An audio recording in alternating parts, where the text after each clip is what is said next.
काली नजर। माँ, माँ, अरे क्या माँ माँ कर रहा है? बकरी का बच्चा है क्या? अरे माँ, मजाक छोड़ो, मुझे फाइनली वो मेन चौराहे वाली दुकान मिल गई है। अब देखना, आपका बेटा दुगनी स्पीड से पैसा कमाएगा। उफ, ये क्या? मेरी ऑनलाइन मेकअप क्लास चल रही है, इतनी जोर से क्यों बोल रहे हो आप दोनों?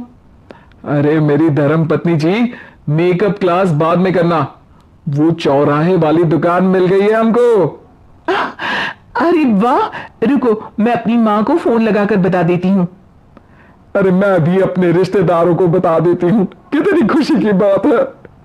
हाँ हाँ, मैं भी अपने दोस्तों को बता देता हूँ, 1 हफ्ते बाद रजिस्ट्री है।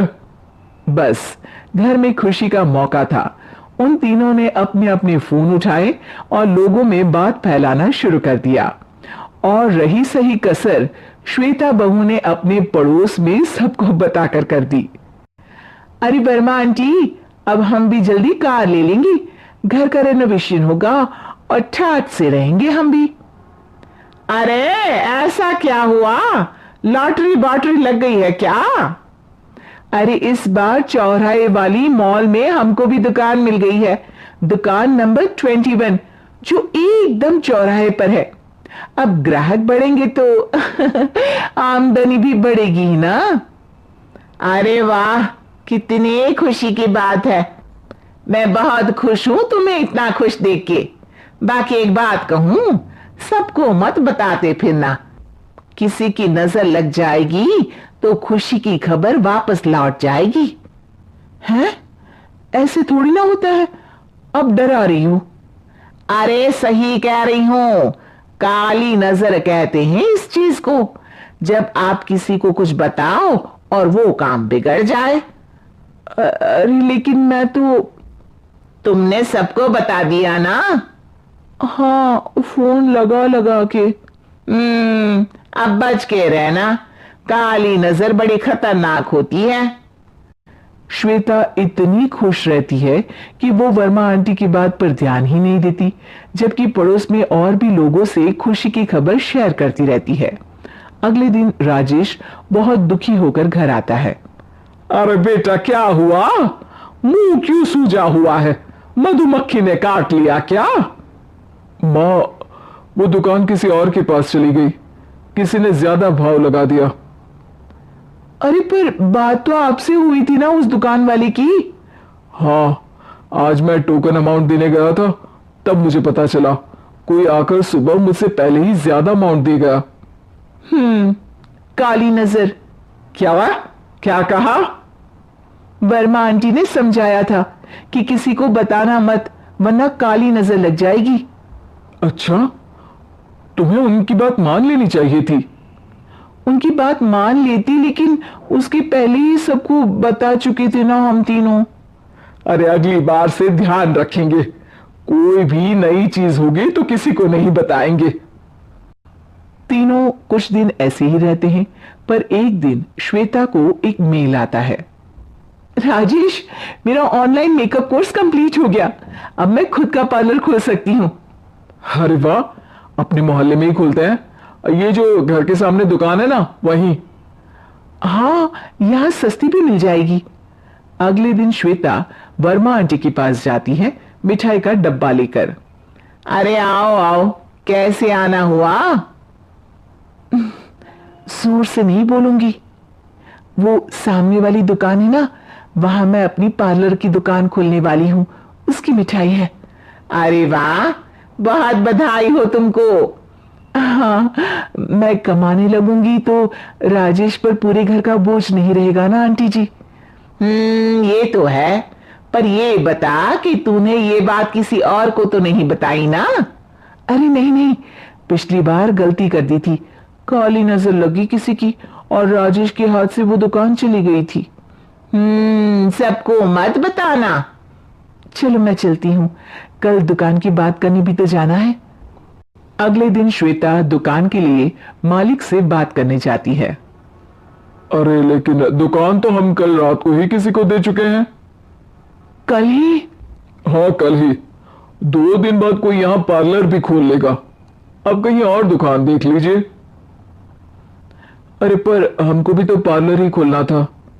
भाई एक ही दुकान है, आधी आधी तो नहीं दे सकता ना मैं। राजेश और श्वेता घर पर हताश होकर आ जाते हैं। इस बार तो किसी को बताया भी नहीं था, अब किसकी काली नजर लग सकती है? सुनो, तुमने माँ को बताया था क्या? अरे कैसी बात कर रही हो, माँ की नजर थोड़ी ना लगेगी। पक्का तुमने किसी को नहीं बताया था ना? सिर्फ वर्मा आंटी को बताया था, उन्होंने ही मुझे किसी को नहीं बताने को कहा। अरे यार तुम भी सही हो, मेरी माँ को नहीं बताने को कह रही हो, पर वर्मा आंटी को बताना तुम्हें जरूरी लगा। अरे वर्मा आंटी ने ही तो काली नजर के बारे में बताया था ना, वो हमेशा हमारा भला ही तो चाहती है। मेरी माँ भी हमारा भला ही चाहती है। अरे पर चिल्ला क्यों रहे हो? बात नहीं कर सकते क्या आराम से? नहीं आता हूं आराम से बात करना, और करना भी नहीं चाहता हूं मैं। दुकान जाने का दुख गुस्से में बदल गया था और राजेश और श्वेता में बात बंद हो गई थी। 2 दिन बाद मोहल्ले में पार्लर का इनॉग्रेशन हुआ, जिसमें मोहल्ले के सभी लोगों को बुलाया गया, पर श्वेता, राजेश और मां नहीं जाते। मां अंदर आ जाओ, क्या देख रही हो? अरे नया पार्लर देख रही हूं अपने आंगन से। देखो, मां को दूसरे का सुख देखने में कितना मजा आ रहा है, मेरा दुख नहीं दिख रहा इन्हें। यहां मेरा पार्लर भी तो हो सकता था। अरे चुप रहो यार, हर बात में लड़ाई क्यों ढूंढ रही हो? राजेश और श्वेता फिर बहस करने लगते थे। तभी मां ने दोनों को बाहर बुलाया। अरे जरा देखो तो, दुकान चलाने वाले का बोर्ड पर नाम क्या लिखा है? श्रुति वर्मा। गाड़ी निकाल बेटा, हमें कहीं जाना है।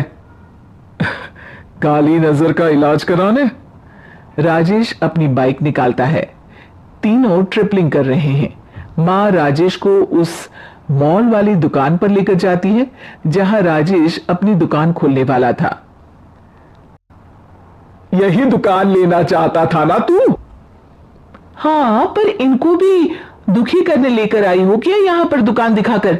वहां काफी नहीं था? अरे श्वेता थोड़ा सब्र रख, अभी पता चलेगा कि हम यहां क्यों आए हैं। बता, इस दुकान चलाने वाले का नाम क्या है? अनुपम वर्मा। कुछ समझ में आया? वो दुकान वाली श्रुति वर्मा, ये दुकान वाला अनुपम वर्मा, और हमारे पड़ोस में हमने उस दुकानों के बारे में बताया किसको था? वर्मा आंटी को। मतलब वर्मा आंटी ही हमारा काम बिगाड़ रही है? नहीं नहीं, ऐसा नहीं हो सकता, ये बस इत्तेफाक है। राजेश अपना फोन निकालता है और श्रुति वर्मा और अनुपम वर्मा के नाम फेसबुक पर सर्च करता है, जहां ये दोनों ही वर्मा आंटी के रिश्तेदार होते हैं। श्वेता को समझ में आ जाता है कि वर्मा आंटी की ही नजर काली नजर है। अब क्या करना है? कोई भी खुशी की खबर हो तो काली नजर से बचना है, यानी वर्मा आंटी से बचना है। अरे पर मुझे यह समझ में नहीं आया कि वो हमारे साथ ऐसा क्यों करेंगी? अरे बेटा, एक सीख है, दूर के आदमी को आपकी तरक्की से कम परेशानी होगी, पड़ोसी को ज्यादा। दोनों मां की बात में हामी भरते हैं और अगला काम चुपचाप करने की कसम खाते हैं, ताकि आगे से वर्मा आंटी कोई काम ना बिगाड़ सके।